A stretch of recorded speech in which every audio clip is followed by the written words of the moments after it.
Anong sasabi mo? Anong Colonel Grijaldo, sir, is considered allowpay, sir. Allowpay. Automatic leave of absence without pay, sir. why? Na-contempt siya, sir, so hindi siya makapagtrabaho. And I don't know, sir, kung may order na rin siya, sir, as allowpay. Hindi ba nyo titingnan na double whammy yan on the part of Grijaldo? Sobrang injustice na yan sa kanya. He's suffering from injustice sa pagkakulong niya ngayon for telling the truth. Dapat ang PNP, you should be proud of him for standing for what is right and for standing for the truth. Dapat na consider yung bayani yung si Colonel Grijaldo dahil hindi siya nagpapatinag eh. Sinasabi niya katotohanan. Kahit na i-contempt niyo ako ilang beses dito, kahit na ikulong niyo ako ng ilang beses, basta yan ang katotohanan, panindigan ko yan. Dapat, he deserves your applause. Kayong PNP, tinayo niya yung bandera ng institusyon ng PNP na kami ay ganito. Hindi kami natatakot kahit sino mga congressman kayo dyan na mag-intimidate sa akin. Basta katotohanan lang ako. Bakit ginanon ninyo yung tao ninyo? Isn't it very double injustice on his part? Na wala na makain yung pamilya niya dahil pinutulan niyo ng sweldo? Hindi naman niya,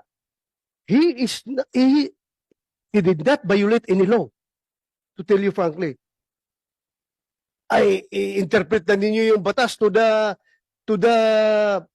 detriment of your people? Ganun ba yun? You should implement, you should interpret your policies to the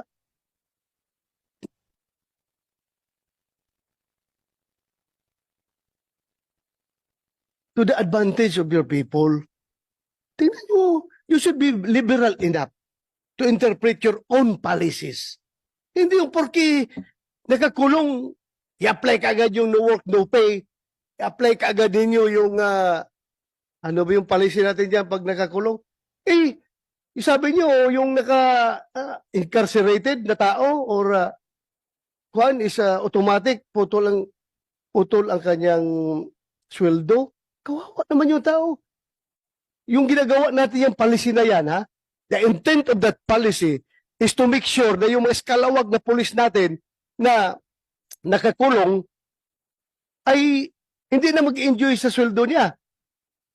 Is Grijaldo eskalawag. Kaya for purposes of discussion, sabihin nyo, isa, wala kami magawa. Yan ang polisiya natin. No work, no pay. At kapag incarcerated, utol ka ng sweldo. But still, dapat may puso kayo sa tao ninyo. Kung nangyari sa iyo yung ginawa kay Grijaldo, anong sabihin mo? Sige nga, I would like to get your opinion. Sige, you open the mic. Ikaw, nagsasabi ng totoo sa isang congressional hearing. Kinuntim ka, ikinulong ka. Ngayon, nakakulong ka na, pinutulan pa ng PNP yung sweldo mo. Wala ka ng pagkain yung pamilya mo dahil wala ka ng sweldo. Yes, sir. Anong masasabi mo? Sir, I think I will have the same sentiments with Colonel Grijaldo. Correct. Yes, sir. Particularly that he is my classmate, sir. Oh, so your classmate. Huh?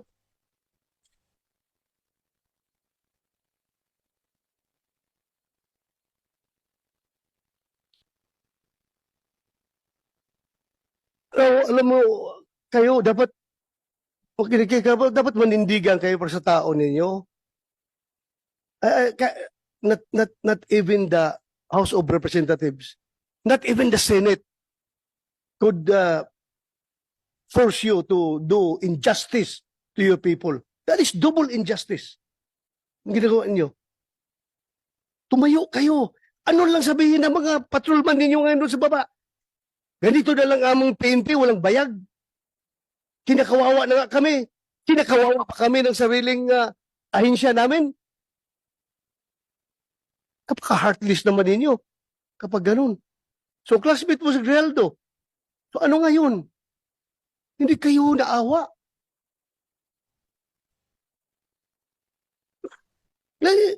Then, I would like to acknowledge the presence of Senator JB Ejercito. Thank you, Your Honor, for joining. Alam mo,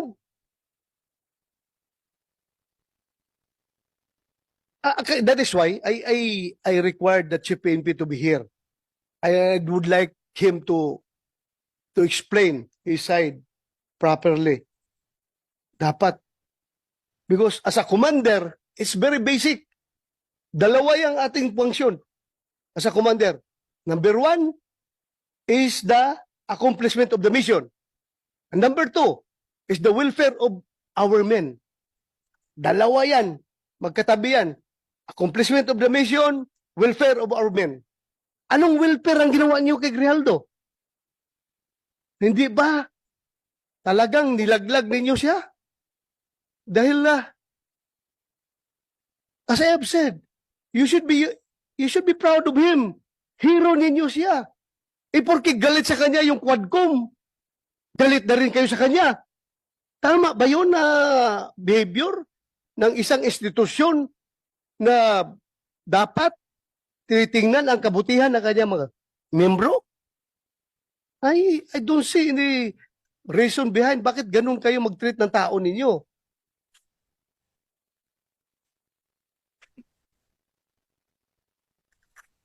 Yes. Can we get your opinion? Your Honor, with respect to the actions of the House of Representatives, unfortunately, that's beyond the jurisdiction, Your Honor, of the Internal Affairs. We don't have an active. That meron kayong control doon sa Quadcom. Wala kayong control, but you have control to your own policies sa pag-apply niyo sa tao niyo, sa polisiyan ninyo. Yes, Your Honor. To that end, Your Honor, we have not, so far as Internal Affairs Service is concerned, we have not instituted or recommended as of yet, Your Honor, any disciplinary action on arising from the proceedings in the House of Representatives, Your Honor. Please tingnan ninyo mabuti yan. It's time for you to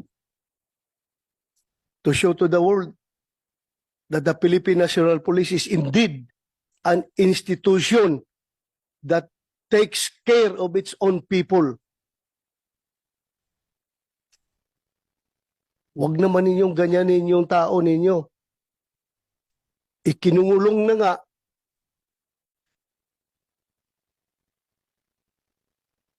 Sobrang injustice na na-experience niya ngayon, putulan pa niyo ng sweldo. Paano ang pamilya niya? Paano yung pag-aaral ng pamilya niya? Paano yung pagkain nila pang araw-araw? Wala na siyang sweldo. Okay lang sa akin yun kung iskalawag yung tao. Kung ninja cup yung tao, go ahead. You punish him. Pero for standing for the truth, for doing what is right, and for not giving in to the intimidation sa ginagawa sa kanya ng Quadcom, kayo rin, sasakay rin kayo sa Quadcom na pati sweldo niya, puputulin ninyo. You should be liberal enough to interpret your own policy to your people. Kayo ba sa armed forces? Ganun din kayo? Kapag ang tao ninyo ay nakulong, na-contempt, puputulan rin yun na sweldo?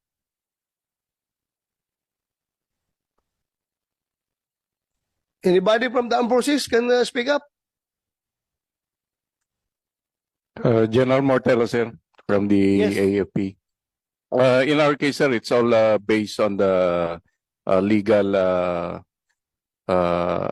requirements of to discipline our people. So it's all within the bounds of policies within the organization. We have yung tinatawag namin, sir, na the right of the commander to institute punishment. So meron sa the AW 105, sir. So any commander, even down to the smallest unit, can impose punishments based on the to institute discipline within the organization. So hindi basta-basta. Meaning, the commander still has the discretion. Yes, sir. Yeah. Discretion, yan ang pinaka-magic word yan. Discretion mo yan, being the commander. Nakita mo yung sitwasyon ng tao mo. May discretion ka.